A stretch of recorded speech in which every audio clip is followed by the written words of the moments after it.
हर कोई जाने भाई अलग अलग अपनी अपनी सोच रखने वाले लोग हैं, लेकिन फिर भी हम यही चाहते हैं भैया जब इसी लाइन में है, इसी क्षेत्र में है, एक ग्रुप है हमारा, एक परिवार है यूट्यूब, तो एक परिवार की तरह ही रहना चाहिए और एक परिवार की नज़र से ही देखना चाहिए।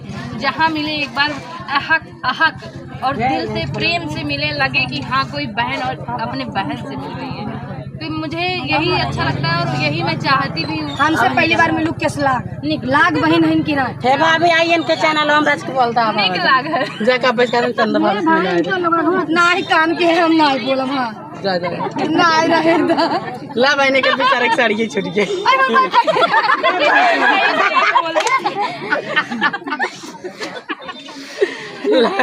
तो चलिए मिलते हैं अभी मोनू भैया के साथ, तब तक लिए नमस्ते दीदी।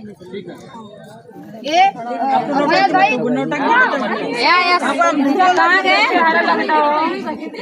जल्दी करें।